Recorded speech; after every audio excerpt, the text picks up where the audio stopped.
Manuel y el santuario del bosque, una odisea de corazones y rugidos. Parte 1. El niño que escuchaba el mundo.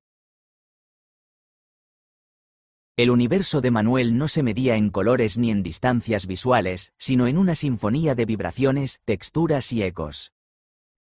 A sus 9 años, con un cuerpo que apenas pesaba 19 kilos y se estiraba hasta los 120 centímetros, Manuel era un cartógrafo de lo invisible.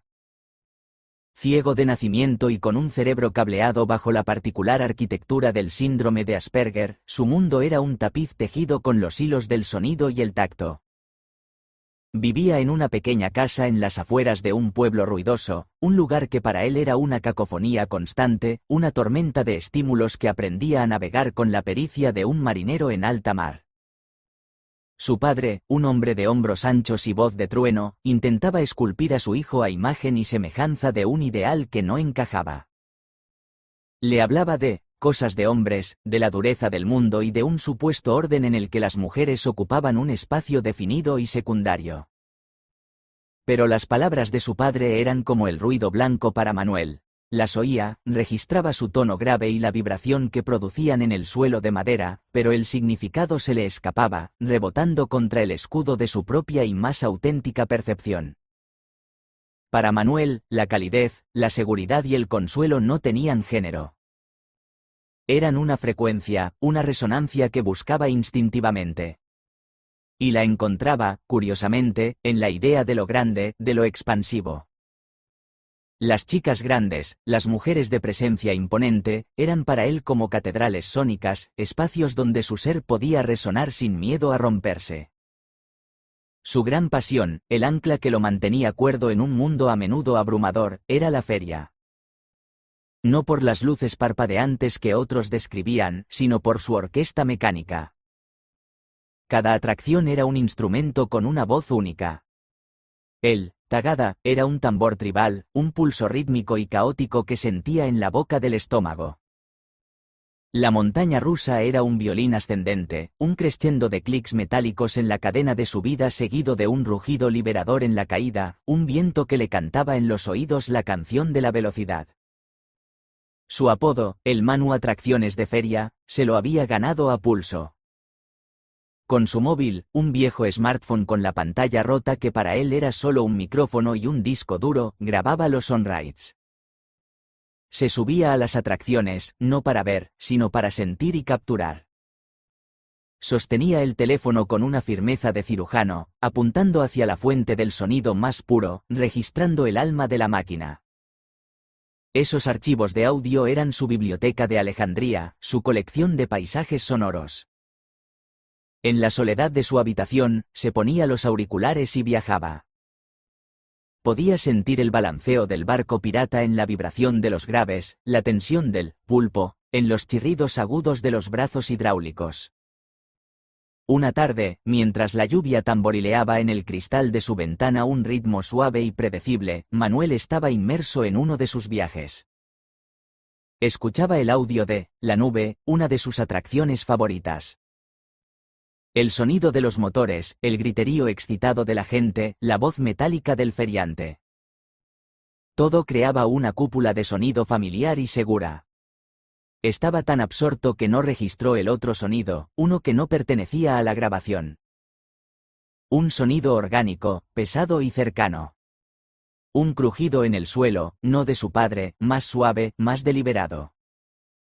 Luego, una respiración. Profunda, tranquila, como el fuelle de una fragua lejana. Manuel se quitó los auriculares. El silencio de la habitación ya no estaba vacío. Había una presencia en él. No era amenazante, pero era inmensa. Podía sentir el desplazamiento del aire, la solidez de una masa que ocupaba el espacio. El olor también era nuevo. No era el perfume de su madre ausente ni el olor a tabaco de su padre. Olía a tierra húmeda, a hojas mojadas, a algo salvaje y antiguo. ¿Quién anda ahí?, preguntó Manuel, su voz apenas un susurro. La respuesta no fue una palabra, sino un sonido gutural, suave, una especie de murmullo curioso. Y entonces, sintió una vibración en el suelo, un movimiento lento que se acercaba. Su instinto, afilado por años de dependencia de sus otros sentidos, no gritó peligro. Gritó curiosidad. Extendió una mano temblorosa hacia el vacío. Sus dedos, en lugar de encontrar la pared o un mueble, tocaron algo cálido, cubierto por un pelo áspero y denso. La superficie se movió bajo su tacto, contrayéndose suavemente. Era un músculo. Un músculo enorme. Siguió explorando con la cautela de un arqueólogo descubriendo una ruina olvidada. La superficie era vasta, firme, una pared viviente que respiraba. Siguió ascendiendo y encontró una tela vasta, unos harapos que olían a lluvia y a bosque. La presencia emitió otro murmullo, esta vez más cercano, y Manuel sintió un aliento cálido en la cara. Fue entonces cuando la visitante decidió hablar. Su voz era como el retumbar de piedras en el fondo de un río, grave pero no agresiva. Tranquilo, pequeño, dijo. Me llamo Ana. Manuel retiró la mano, no por miedo, sino por la pura conmoción de la revelación. No era una persona. El olor, la textura, la inmensidad. Era un animal. Pero hablaba. Su mente, que luchaba por encontrar patrones y lógica en todo, se encontró ante una paradoja deliciosa y aterradora. ¿Eres un monstruo?, preguntó, la fascinación venciendo a cualquier atisbo de temor. Una risa grave y resonante llenó la habitación. La pared de músculo y pelo vibró con ella. Algunos me llamarían así. Soy una gorila. Y tú eres Manuel, el niño que graba los rugidos de las máquinas de hierro. Manuel se quedó sin aliento. ¿Cómo sabía eso? Te he observado, continuó Ana, su voz una caricia de graves. He escuchado tus grabaciones desde el borde del bosque. Escuchas el mundo como nosotras. Sientes su corazón. Por eso he venido. Hay un lugar donde tu forma de escuchar no es extraña. Es la única forma que importa. Un lugar donde no necesitas grabar los corazones de las máquinas, porque estarás rodeado de corazones vivos que laten por ti. Ana se sentó, y el suelo de la casa pareció quejarse bajo su peso. La pared de músculo se convirtió en una montaña accesible. Tengo un vientre enorme y rígido, dijo, como si leyera los pensamientos de Manuel, esos pensamientos que nunca compartía con nadie. Tiene un aire de eso y grande, pero también dice ven y túmbate en mí. Lo sé porque es lo que eres. Un buscador de refugios, de lugares donde vibrar en paz. Manuel, sin pensarlo dos veces, gritó con acento agudo hacia el sonido de su voz. Sus manos encontraron de nuevo la inmensidad de su abdomen. Era firme como la tierra apisonada, pero cálido como el sol de la tarde. Se acurrucó contra ella, apoyando una oreja sobre esa superficie increíble. No escuchó un latido, sino un universo. El retumbar profundo de su digestión, el murmullo de su respiración, el latido sordo y poderoso de un corazón del tamaño de un melón.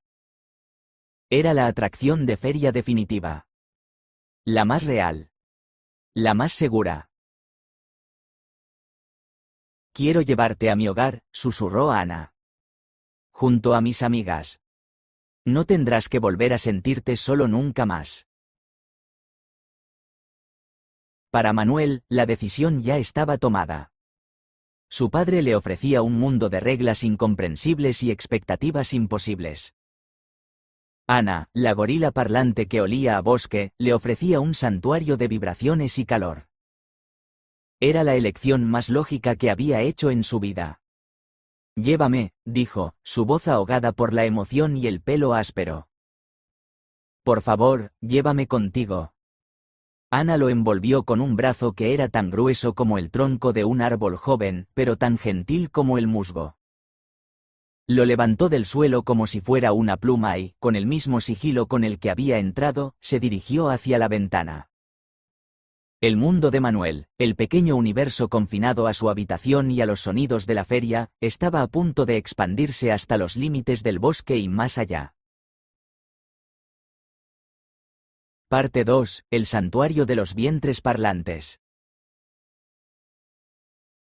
El viaje al bosque fue un bautismo sensorial para Manuel. Ana se movía con una agilidad silenciosa que desmentía su tamaño, y Manuel, acunado en su brazo, sentía el mundo transformarse a su alrededor. El aire dejó de oler a asfalto y a tubos de escape para impregnarse de la fragancia compleja y embriagadora del pino, la tierra mojada y la clorofilia. Los sonidos urbanos, la cacofonía constante de motores y sirenas, se desvanecieron, reemplazados por una sinfonía orgánica, el susurro del viento en las copas de los árboles, el crujido de las hojas bajo las enormes patas de Ana, el canto lejano de un pájaro nocturno. Para Manuel, era como pasar de escuchar una radio mal sintonizada a una orquesta filarmónica. Cuando llegaron, el sol empezaba a despuntar, filtrando sus primeros rayos a través del denso dosel de hojas. El aire vibraba con una energía palpable, una mezcla de voces graves, risas profundas y movimientos pesados. Era el corazón del santuario de Ana, y estaba latiendo con fuerza. «Hemos llegado, pequeño Manu», anunció Ana, su voz llena de orgullo. Lo depositó suavemente en un lecho de musgo que se sentía como el terciopelo más fino. «Bienvenido a casa». Manuel permaneció quieto, absorbiendo el torrente de nuevos estímulos. Podía sentir la presencia de otros seres, grandes y poderosos como Ana. Escuchaba sus respiraciones, sus movimientos, sus murmullos. No tenía miedo. Se sentía como un músico que por fin ha encontrado su orquesta. Una a una, las amigas de Ana se acercaron, movidas por la curiosidad. Cada una era un nuevo instrumento, una nueva textura, una nueva vibración en el universo táctil y auditivo de Manuel. La primera fue Nayara, otra gorila, cuya presencia se sentía ligeramente menos masiva que la de Ana, pero más densa. Su respiración era un ritmo constante y tranquilo. Cuando habló, su voz era un contralto suave. «Así que este es el pequeño humano del que tanto hablas, Ana. Huele a tristeza y a máquinas ruidosas». Se inclinó y Manuel sintió el calor de su cuerpo. Le tendió la mano y Nayara, con una delicadeza increíble, la tomó entre sus dedos callosos. Luego llegó Omaira, cuya energía era diferente. Se movía con más rapidez, y sus resoplidos eran cortos y excitados. Un niño. Hace años que no veía uno tan de cerca. ¿Podemos jugar con él? ¿Le gustarán las cosquillas? Su voz era más aguda, llena de una alegría impaciente. Y Nora, la más joven de las gorilas, se acercó con timidez. Manuel apenas sintió su aproximación hasta que estuvo justo a su lado. Su respiración era casi inaudible. Extendió un dedo y tocó el brazo de Manuel, retirándolo rápidamente como si quemara. No dijo nada, pero Manuel sintió su curiosidad como una vibración de alta frecuencia. Entonces, una presencia diferente se hizo notar. Más pesada, más lenta. El suelo tembló ligeramente con cada paso. Un olor a bambú y a hierba fresca llenó el aire. «Dejad respirar al muchacho», dijo una voz que era como el murmullo de un arroyo profundo. «Necesita espacio para entender». Era Micaela, una osa panda gigante. Manuel escuchó el crujido de las hojas de bambú mientras masticaba. Cuando se acercó, la sensación fue la de estar junto a una colina suave y peluda. Su vientre, que Manuel encontró con sus manos exploradoras, era increíblemente blando, una almohada de felpa y músculo que parecía absorber todas las preocupaciones del mundo. «Hola, Manuel», dijo Micaela. «No te asustes de nuestro tamaño. Nuestros corazones son tan grandes como nuestros estómagos». De repente, una calidez abrumadora envolvió a Manuel por la espalda. Un cuerpo inmenso se tumbó a su lado, y el suelo pareció hundirse un poco. El olor era diferente al de las gorilas, olía a miel, a bayas y a un almizcle reconfortante. Una voz, tan profunda y resonante que parecía nacer del centro de la tierra, habló junto a su oído. «Estás a salvo aquí, cachorro de hombre. Mi nombre es Leonor, y este bosque es mi reino. Mi vientre está a punto de invernar, lo que significa que está en su punto máximo de comodidad. Es una cama de primera clase, y esta noche, eres mi invitado de honor». Manuel se giró y se hundió en el pelaje espeso de la gran osa pardo. Su vientre era una maravilla de la naturaleza, una vasta extensión de calor y suavidad, firme pero mullida, que subía y bajaba con el ritmo lento y poderoso de su respiración. Era como estar en el regazo de una montaña viviente. Una figura más pequeña y ágil se acercó entonces. Era Leonora, la hermana menor de la gran osa. Su energía era juvenil y vibrante. Abrazó a Manuel con un entusiasmo que casi lo dejó sin aire. «Oh, es tan pequeño y frágil. Necesita muchos abrazos. Los abrazos lo curan todo». Su voz era un torbellino de afecto, y su abrazo, aunque fuerte, calmó el espíritu adolescente de Manuel, esa parte de él que se sentía perpetuamente fuera de lugar. Un ronroneo, tan potente que vibraba a través de las plantas de los pies de Manuel, anunció la siguiente llegada. Era Nancy, una leona de melena corta y cuerpo musculoso. Se frotó contra las piernas de Manuel como un gato doméstico de 200 kilos. «¡Qué cosita tan adorable!», ronroneó, su voz una mezcla de seda y grava. «Pareces un buen juguete. ¿Te gusta jugar al escondite? Yo siempre gano». A pesar de sus palabras, su presencia era puro mimo y afecto juguetón. Finalmente, la matriarca, la montaña madre, hizo su entrada. Se movía con la autoridad tranquila de quien no tiene nada que demostrar. Era Elsa, la madre de Leonor y Leonora, una osa pardo de tamaño legendario. Su presencia silenció a todas las demás. Se detuvo ante Manuel, y él sintió como si el sol se hubiera eclipsado. Estaba a un dedo meñique de invernar, y su cuerpo era un testamento de poder y resistencia. «Pequeño», dijo, su voz era el sonido de los glaciares moviéndose, antigua y poderosa. «Has encontrado tu camino hacia el corazón del bosque. Aquí, el único lenguaje que importa es el del corazón y el del vientre.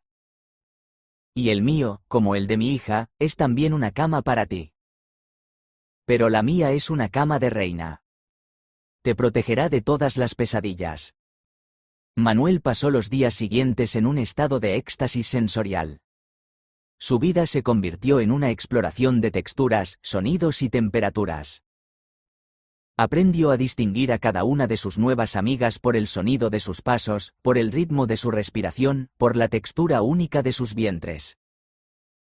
El de Ana era un tambor firme, el de Micaela una nube de algodón, el de Leonor una manta térmica, y el de Elsa un colchón de realeza. Se acurrucaba en la garganta de Nancy para sentir la vibración de su ronroneo en sus mejillas. Se acostaba sobre el pecho de Nayara para escuchar el doble latido de su corazón de gorila. Jugaba con Leonora, rodando por la hierba en un torbellino de risas y abrazos. Y por las noches, elegía un vientre diferente como cama, cada uno un universo de consuelo. Había encontrado su tribu.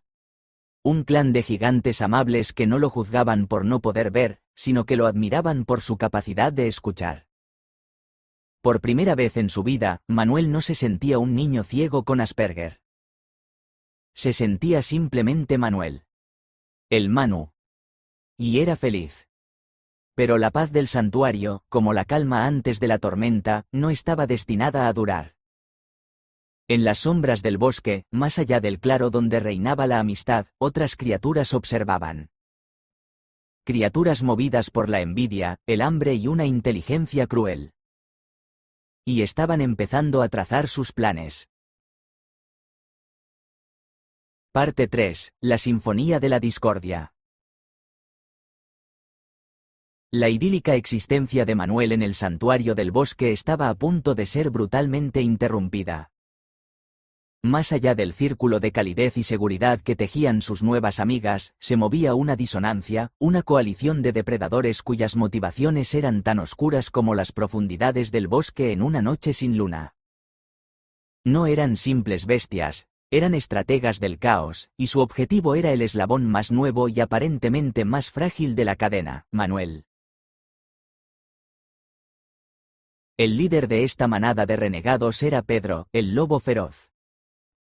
Pero este no era el lobo de los cuentos de hadas. Pedro era un depredador. Su ferocidad no residía solo en sus colmillos, sino en su astucia tecnológica. De alguna manera, se había hecho con un smartphone resistente al agua y a los golpes, y lo usaba con una habilidad aterradora. Había desplegado una red de pequeñas cámaras inalámbricas por todo el bosque, camufladas en troncos y nidos de pájaros. Desde su guarida, observaba a Manuel, estudiaba sus rutinas, sus apegos, sus vulnerabilidades. Pedro representaba la fusión de la malicia ancestral con la vigilancia moderna. Su plan era un ataque tradicional, sí, pero un ataque informado por datos, preciso y devastador. Su segundo al mando era Lion, la pantera calculadora. Lion era la encarnación de la paciencia letal. Se movía en silencio, una sombra entre las sombras, y su mente era una hoja de cálculo de riesgos y beneficios. No le interesaba el caos por el caos mismo, buscaba el poder, el control del territorio que las osas y las gorilas dominaban con su benevolencia. Veía a Manuel como una palanca, un punto de apoyo para desestabilizar el equilibrio de poder. Su estrategia era psicológica, sutil, diseñada para sembrar la duda y el miedo. Luego estaba Tiger, el tigre feroz. Tiger era la fuerza bruta, pero una fuerza bruta con un toque del siglo XXI. Era un entusiasta de los drones. Había modificado varios drones de consumo, equipándolos con pequeños altavoces y luces estroboscópicas. Su plan era el acoso sensorial, una guerra de guerrillas auditiva y lumínica contra un niño que dependía de la pureza de sus sentidos. Quería sobrecargar a Manuel, confundirlo, hacerlo dudar de la realidad de su entorno. Y finalmente, la más peligrosa de todos, porque su malicia nacía de un lugar profundamente personal, Energy, una osa negra. Energy era la envidia personificada. Cada vez que veía la majestuosidad de Leonor y Elsa, la reverencia que inspiraban, sentía una punzada de amargo resentimiento. Eran osas pardas, la realeza del bosque, mientras que ella era simplemente una osa negra, más pequeña, menos imponente. Su vientre no era una cama de reina, era simplemente un estómago. Y odiaba a Manuel por la felicidad que encontraba en los vientres de sus rivales. Su objetivo no era físico, era romper el espíritu del niño. Quería que Manuel enloqueciera, que se ahogara en un mar de opciones, que su refugio se convirtiera en su tortura. El primer ataque fue orquestado por Energy, con el apoyo tecnológico de Pedro y Tiger. Una tarde, mientras Manuel descansaba sobre el vientre de Micaela, la osa panda, escuchando el suave crujido del bambú en su estómago, un sonido extraño cortó el aire. Un zumbido agudo, antinatural. ¿Qué es eso?, preguntó Manuel, incorporándose. Micaela levantó la cabeza, olfateando el aire. No lo sé. Suena como un insecto enfadado. El zumbido se hizo más fuerte. Era un dron, uno de los juguetes de Tiger, que se cernía justo fuera de la vista. Y entonces, una voz salió del pequeño altavoz del dron. Era la voz de Ana, la gorila, o una imitación casi perfecta, grabada y manipulada por Pedro. Manuel, decía la falsa voz de Ana. Deja a esa osa perezosa. Mi vientre es más firme, más seguro. Ven conmigo. Manuel se quedó helado. ¿Ana? ¿Por qué diría eso? Sonaba exigente, posesiva. No como la Ana que conocía. Esa no es Ana, gruñó Micaela, poniéndose en pie lentamente. Pero antes de que pudiera hacer nada, otro dron apareció desde una dirección diferente. Y de él salió la voz de Leonor. Tonterías. Mi vientre es el más cálido, el más cómodo. Él me prefiere a mí. Manu, ven aquí ahora mismo. Manuel se tapó los oídos. Las voces se multiplicaban. La de Nancy, la leona, prometiendo juegos y rugidos profundos en su garganta. La de Elsa, la matriarca, ordenándole que acudiera a su regazo real. Las voces de sus amigas, sus protectoras, se habían convertido en un coro cacofónico y competitivo. Cada una afirmaba ser la mejor, la única opción, la elección correcta. Energy observaba desde la distancia, una sonrisa cruel dibujada en su hocico. Estaba funcionando.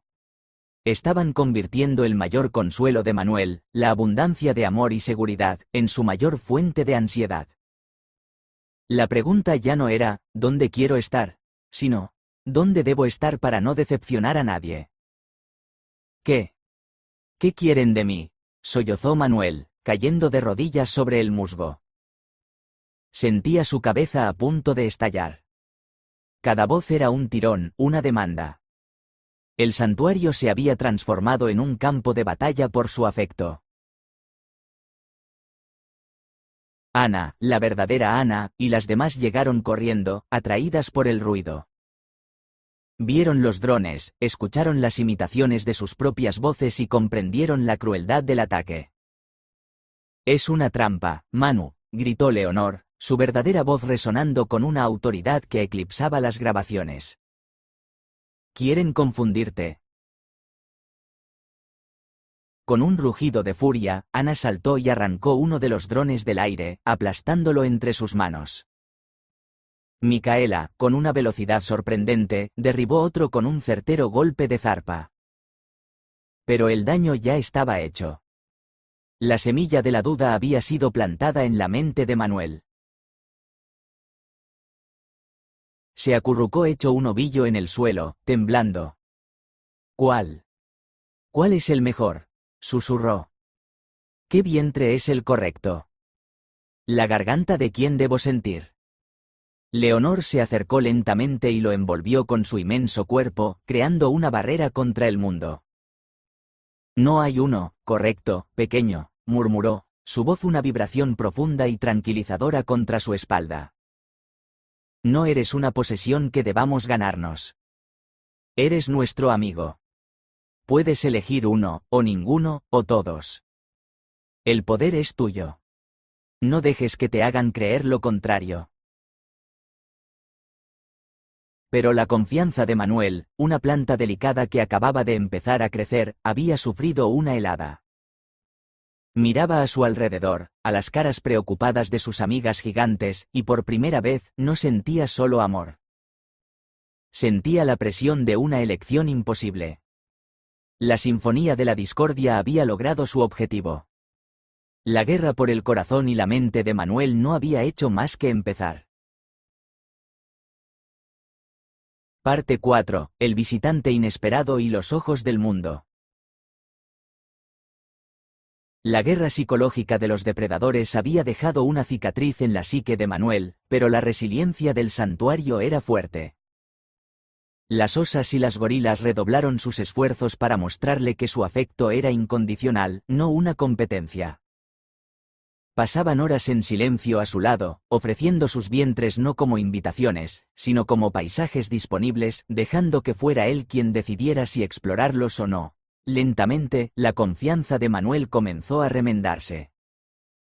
Pero el destino, en su infinita y a menudo irónica creatividad, estaba a punto de introducir una complicación de una magnitud completamente diferente, una que no venía de las sombras del bosque, sino de las más altas esferas del poder humano. Todo comenzó con un olor extraño. Un día, mientras Nancy la leona le enseñaba a Manuel a rastrear por el olfato, distinguiendo el aroma de las bayas venenosas de las comestibles, un nuevo hedor se mezcló con la brisa.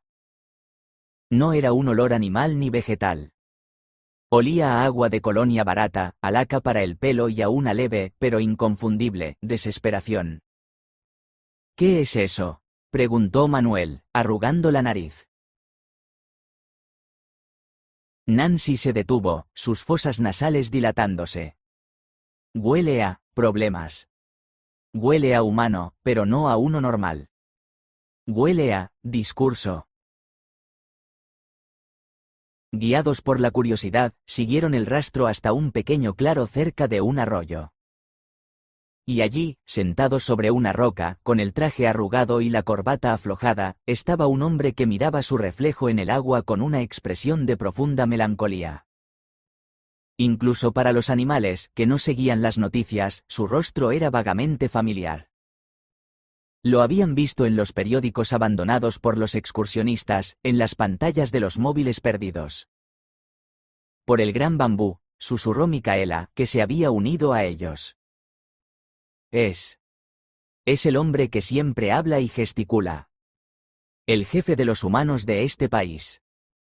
Era, en efecto, Pedro Sánchez, el presidente del gobierno de España.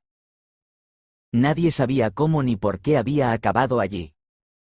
Quizás huía de una moción de censura, de una crisis de gobierno, o simplemente había tomado un giro equivocado buscando un lugar para meditar sobre los pactos de investidura. Fuera cual fuese la razón, allí estaba, en el corazón de su santuario secreto. Su primera reacción no fue de miedo, sino de indignación. ¿Qué hace este aquí?, gruñó Leonor, cuya aversión a la política era tan grande como su cuerpo. Este es un espacio libre de promesas incumplidas. Deberíamos abuchearlo, propuso Omaira, la gorila más impulsiva. ¡Bú! Dimisión. ¡Bú! Intentaron hacerlo. Se congregaron al borde del claro y lanzaron sus mejores abucheos. Pero Pedro Sánchez, sumido en su propia crisis existencial, pareció interpretarlo como el sonido del viento o el murmullo de animales salvajes. Ni siquiera levantó la vista. Su nivel de abstracción política era inmune a la desaprobación animal. El verdadero problema comenzó al día siguiente. El séquito del presidente, al darse cuenta de su ausencia, había iniciado una operación de búsqueda masiva. Helicópteros comenzaron a sobrevolar el bosque, sus aspas rompiendo la paz con un ritmo atronador que aterrorizaba a Manuel. Equipos de fuerzas especiales, vestidos con trajes de camuflaje, empezaron a peinar el terreno. Pronto, encontraron al presidente.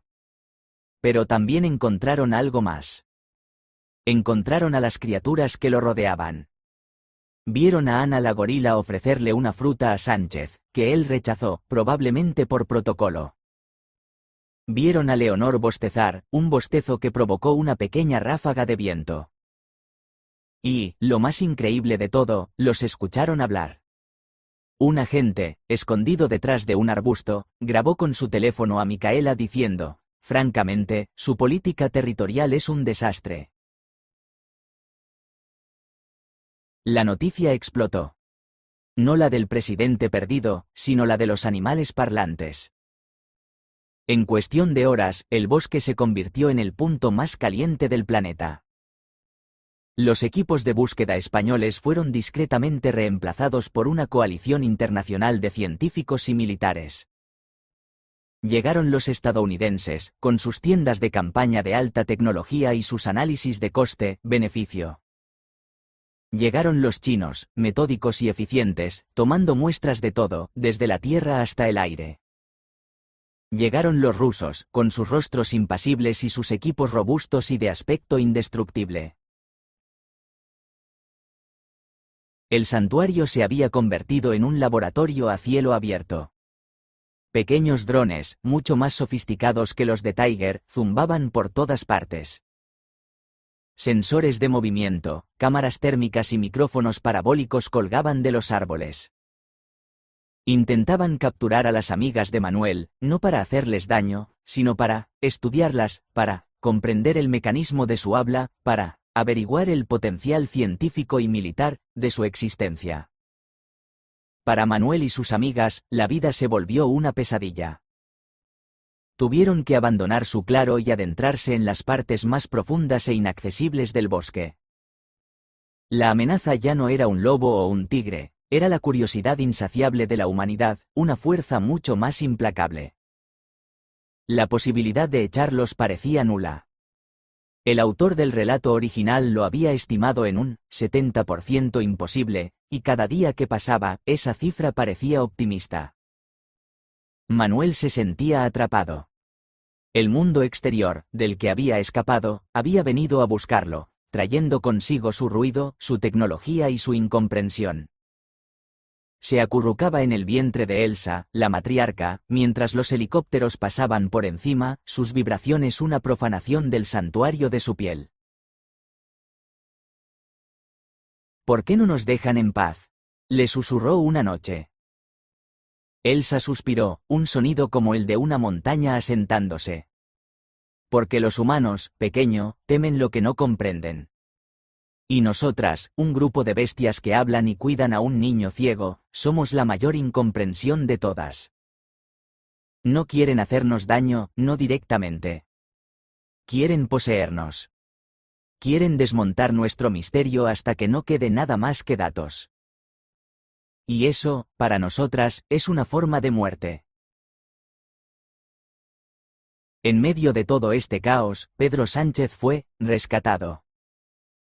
Se lo llevaron en un helicóptero, probablemente para dar una rueda de prensa explicando que su retiro al bosque era una estrategia de reflexión para fortalecer el proyecto progresista. Pero los científicos y los soldados se quedaron. La caja de Pandora había sido abierta. El mundo ahora sabía de la existencia del santuario, y el mundo no estaba dispuesto a apartar la mirada. Parte 5. La furia del padre y la sabiduría de la osa. La noticia del niño salvaje, criado por animales parlantes, no tardó en llegar a los oídos del padre de Manuel. Las imágenes borrosas, tomadas por drones y teleobjetivos, lo mostraban acurrucado contra el flanco de una osa gigantesca o riendo mientras una gorila le hacía cosquillas. Para el mundo, era una maravilla científica, un misterio antropológico. Para el padre de Manuel, fue la humillación definitiva, la negación de todo lo que él representaba. Su hijo, su único hijo, no solo había huido, sino que había repudiado su mundo para abrazar uno que él consideraba una abominación.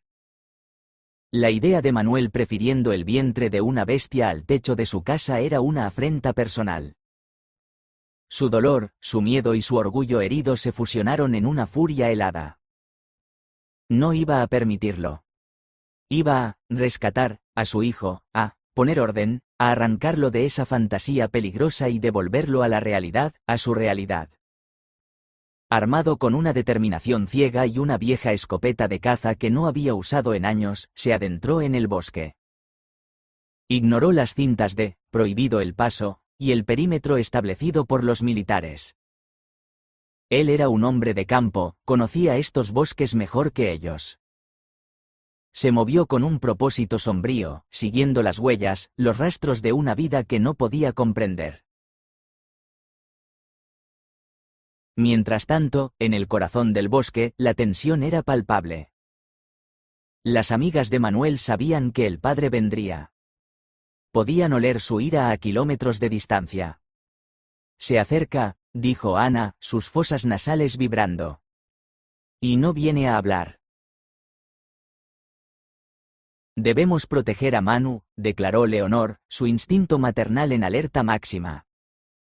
No dejaremos que se lo lleve. El encuentro se produjo en un claro bañado por la luz del atardecer.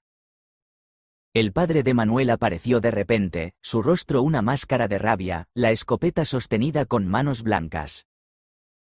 Frente a él, formando un semicírculo protector alrededor de un asustado Manuel, estaban las gigantescas matriarcas del bosque. «Apartaos de mi hijo, monstruos», gritó, su voz temblando de furia. Manuel se encogió al oír la voz de su padre. Era el sonido del viejo mundo, un mundo de reglas y de incomprensión. «Papá, no. Son mis amigas». «Silencio, Manuel. Te han lavado el cerebro. Vuelves a casa ahora mismo». Apuntó la escopeta al aire, no queriendo disparar, pero usando el arma como una extensión de su voluntad. Fue entonces cuando una nueva figura emergió de entre los árboles. Era Sandy, otra osa pardo, amiga de la familia de Leonor. Sandy era más vieja, sus movimientos más lentos, y en sus ojos había una sabiduría antigua. No se unió al círculo defensivo. Se acercó al hombre, ignorando la escopeta, con una calma que lo desarmó. «Baja el arma, humano», dijo, su voz era suave pero firme. «No has venido a rescatar a tu hijo. Has venido a rescatar tu orgullo». El hombre la miró, atónito. «¿Qué? ¿Qué sabes tú?» «Sé más de lo que crees», continuó Sandy, sentándose a una distancia respetuosa. «Veo a un padre que quiere a su hijo, pero que no sabe cómo amarlo. Intentas forzarlo a vivir en tu mundo, un mundo de sonidos ásperos y de luces que no puede ver. Un mundo donde se siente roto». «Yo le he dado todo», balbuceó el padre, la ira empezando a flaquear, reemplazada por una confusión dolorosa. «Le has dado un techo, pero no un refugio», corrigió Sandy con dulzura. «Le has dado comida, pero no consuelo. Aquí, con nosotras, tu hijo no está roto. Aquí, sus dones son celebrados. Su capacidad para escuchar el corazón de las cosas, para sentir la vibración de la vida. Aquí eso es un superpoder. Nosotras no tenemos un orden que imponerle. Somos su orden». Sandy hizo un gesto hacia Manuel, que ahora estaba siendo abrazado por Leonora, la joven osa, sintiendo el latido rápido y reconfortante de su corazón. «Mira a tu hijo. ¿Alguna vez lo has visto tan en paz? ¿Tan completo? Nosotras no le ofrecemos ideologías. Le ofrecemos texturas. Calor. Vibraciones. Le ofrecemos un vientre donde descansar del ruido de tu mundo. No le hemos robado nada. Le hemos dado el espacio para ser quien ya era». El padre de Manuel miró a su hijo. Vio la ausencia de miedo en su postura, la forma en que su pequeño cuerpo se relajaba contra el inmenso cuerpo de la osa. Vio una sonrisa tenue en sus labios, una que raramente veía en casa. Las palabras de Sandy, la osa sabia, comenzaron a erosionar la muralla de su ira. Él es feliz aquí», admitió, la voz rota. La escopeta se sentía pesada, inútil. La bajó lentamente. «Lo es», confirmó Sandy. «Y tu amor por él, el verdadero amor, no es arrastrarlo de vuelta a su jaula, por muy dorada que sea. Es entender que su felicidad puede tener una forma que tú nunca imaginaste. Y quizás, si te quedas y escuchas como él lo hace, puedas empezar a entenderla tú también». En ese momento, algo cambió en el padre de Manuel. La furia se disolvió, dejando al descubierto el núcleo de dolor y miedo que había debajo. Miró a esas criaturas gigantescas, no como monstruos, sino como las guardianas de la felicidad de su hijo. Y por primera vez, se permitió sentir algo más que rabia, una punzada de gratitud. La confrontación no había terminado con un disparo, sino con una revelación. El padre no había puesto orden. El orden se le había revelado a él. Y aunque el camino hacia la aceptación total sería largo, el primer y más difícil paso ya se había dado. Parte 6. La sombra del cosmos. Justo cuando una frágil tregua parecía asentarse en el bosque, con un padre confundido empezando a ver más allá de su propia perspectiva y una comunidad internacional de científicos rascándose la cabeza ante el misterio de los animales parlantes, el universo decidió subir la apuesta. La amenaza final no llegó arrastrándose desde las sombras del bosque ni en helicópteros del gobierno. Llegó desde el silencio helado del espacio. Sucedió sin previo aviso. Una noche, el cielo, normalmente un manto de estrellas nítidas en la pureza del aire de la montaña, se equivocó. Una nueva estrella apareció, creciendo en tamaño y brillo a una velocidad imposible. No era un meteorito. No parpadeaba como un avión. Era algo más. Algo que descendía. En todo el mundo, los sistemas de alerta temprana se volvieron locos. Los telescopios se reorientaron. Los generales fueron despertados de sus camas. Lo que descendía no era una roca, era una flota. Naves de un diseño orgánico y a la vez geométrico, silenciosas como fantasmas, se deslizaron a través de la atmósfera, ignorando las leyes de la física tal como la humanidad las conocía. La invasión no fue violenta, al menos no al principio. Fue abrumadora. Las naves, algunas del tamaño de ciudades pequeñas, se posicionaron sobre las capitales más importantes del mundo, proyectando una sombra literal y metafórica sobre la civilización. Todas las comunicaciones se cortaron. Internet, la televisión, los teléfonos. Todo quedó mudo. El pulso electromagnético que emitían las naves había devuelto a la humanidad a una era pre-tecnológica en cuestión de segundos. En el bosque, el efecto fue inmediato y aterrador. Los equipos de los científicos se apagaron. Los drones de vigilancia cayeron del cielo como pájaros muertos.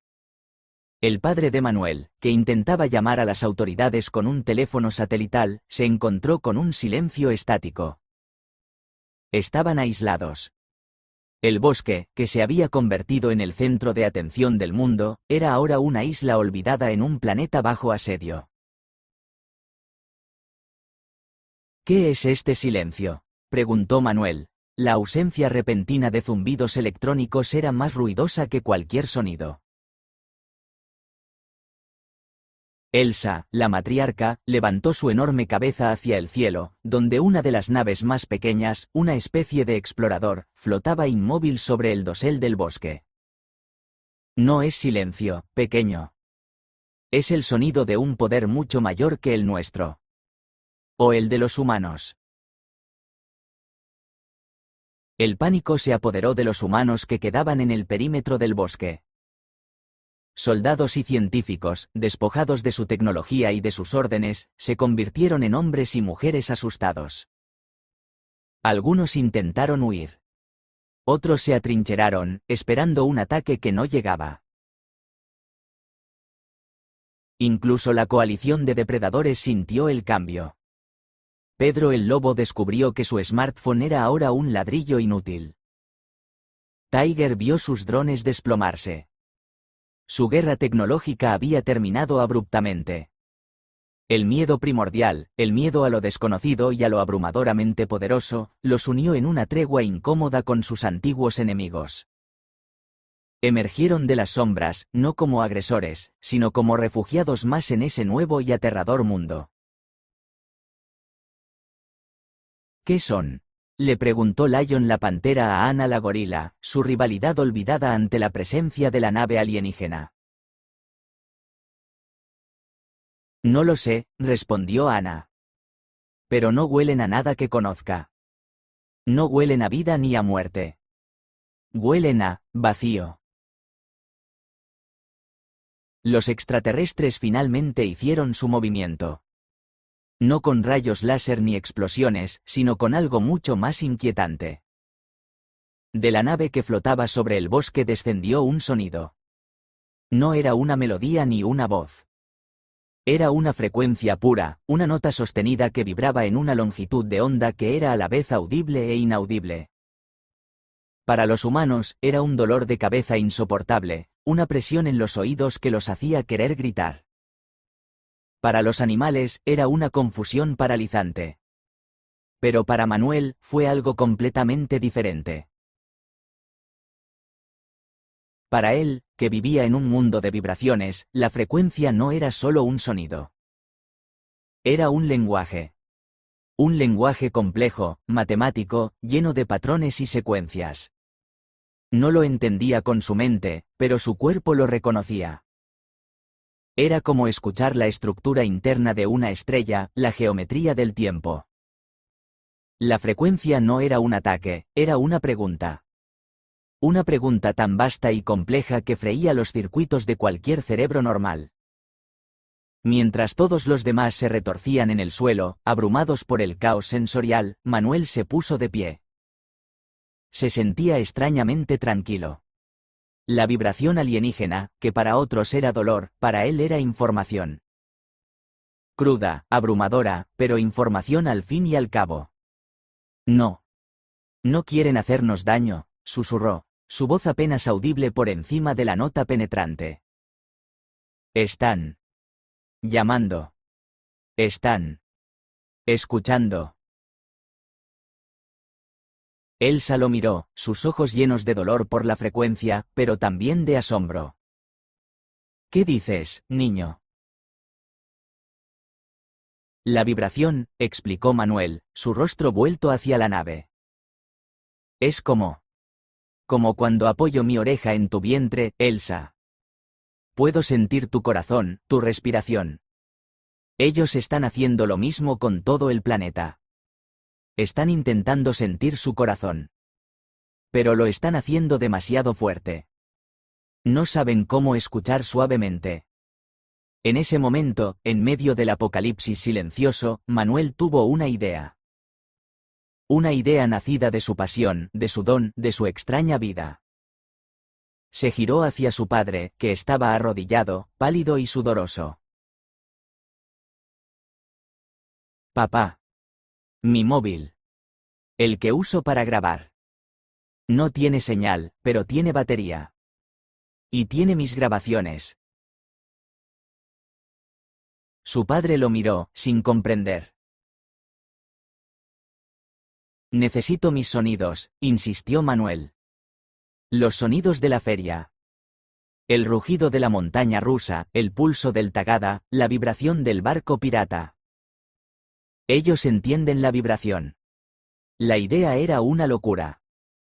Responder a una inteligencia alienígena con grabaciones de atracciones de feria. Pero en un mundo que había perdido toda lógica, la locura parecía el único camino sensato. Se formó la alianza más improbable de la historia de la Tierra. El padre de Manuel, guiado por una fe recién descubierta en su hijo. Ana y Leonor, protegiendo a Manuel con sus cuerpos. Pedro el lobo y Lion la pantera, manteniendo a raya a los humanos presas del pánico. Y Sandy, la osa sabia, coordinando el esfuerzo. Corrieron a la vieja casa de Manuel, recuperaron el pequeño y anticuado smartphone. Y luego, en el centro del bosque, bajo la sombra de la nave alienígena, Manuel se preparó para darle al universo su respuesta. Se preparó para mostrarles a los invasores no el sonido de la guerra, ni el de la diplomacia, sino el sonido de la alegría mecánica, el rugido del júbilo humano concentrado en una máquina de feria. Se preparó para responder a su sinfonía cósmica con la suya propia. Y el destino de todo el planeta pendía de si a los alienígenas les gustaban o no las montañas rusas. Parte 7. La respuesta de la feria y el corazón del mundo. El aire vibraba con la nota alienígena, una presión sónica que amenazaba con desintegrar la cordura. A los pies de la inmensa y silenciosa nave, el grupo más heterogéneo que se pueda imaginar formaba un círculo de protección. En el centro, Manuel, pequeño y frágil, sostenía su viejo móvil como si fuera el objeto más preciado del universo. Su padre había conectado el teléfono a un pequeño altavoz portátil que siempre llevaba en su mochila, uno de esos artilugios que usaba para escuchar la radio mientras trabajaba en el campo. La batería estaba casi llena. Era ahora o nunca. ¿Estás seguro de esto, hijo?, preguntó su padre, gritando para hacerse oír por encima de la frecuencia. Manuel asintió, su rostro pálido pero resuelto. Ellos hablan con vibraciones. Yo les responderé con las mías. Cerró los ojos, aislándose del caos. Navegó por la pantalla táctil de su teléfono con una memoria muscular perfecta, sintiendo los bordes de los iconos que no podía ver. Abrió su carpeta de tesoros sonoros. Su dedo se detuvo en un archivo. Montaña rusa, infierno verde.mp3. Pulsó play. Al principio, el sonido fue casi inaudible, ahogado por la nota alienígena. Era el familiar traqueteo de la cadena de su vida. Un clac, clac, clac rítmico, una tensión ascendente. Manuel subió el volumen al máximo.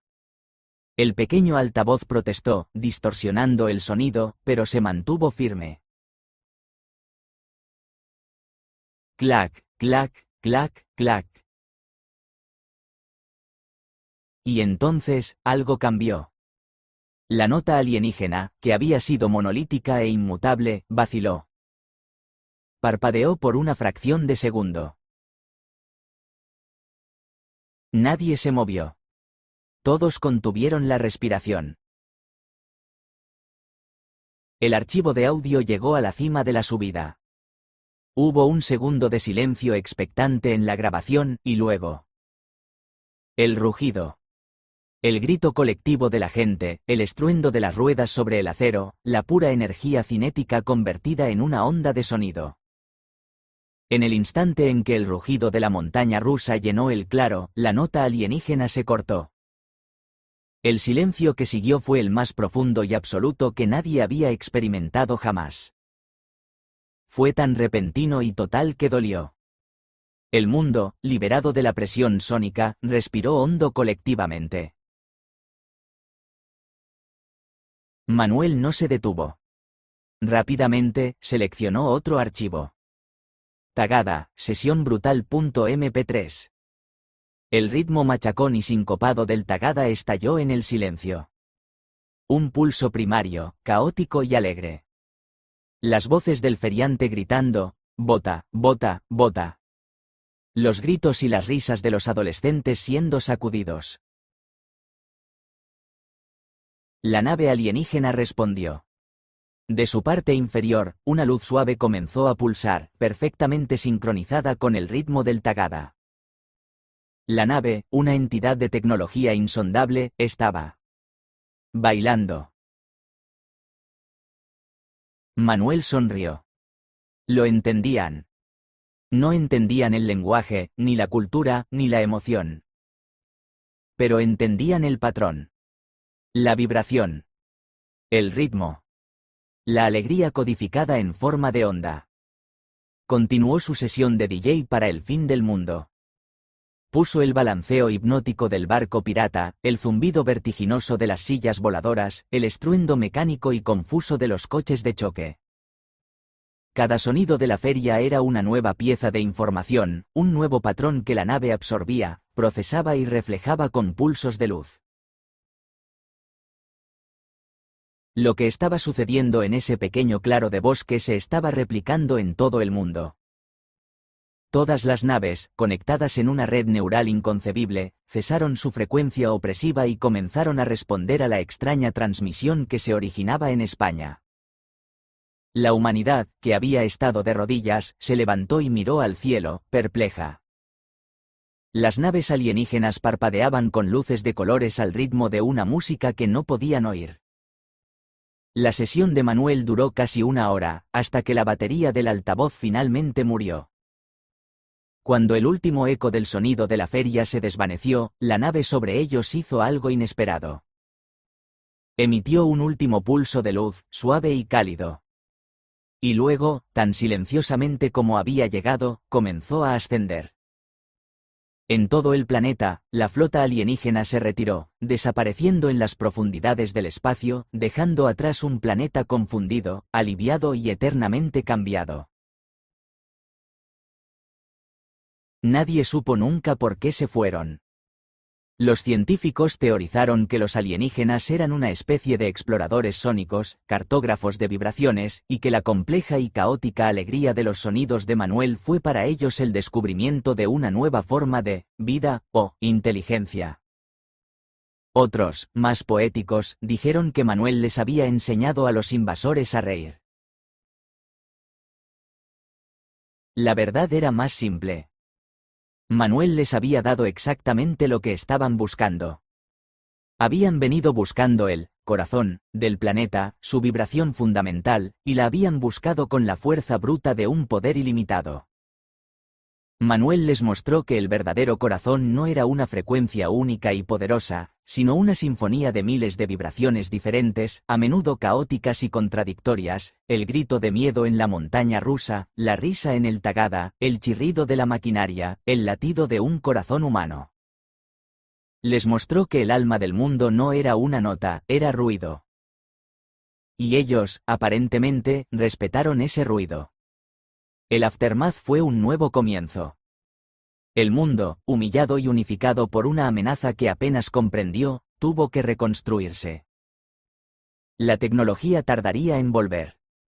En el bosque, la paz regresó, pero era una paz diferente. La coalición de depredadores, habiendo visto el verdadero poder en acción, abandonó sus pequeñas rencillas.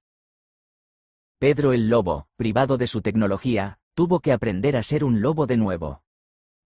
Energy la osa negra, al ver cómo Manuel salvaba el mundo no con el vientre más grande, sino con su pasión única, encontró una extraña forma de respeto por sus rivales y, finalmente, por sí misma.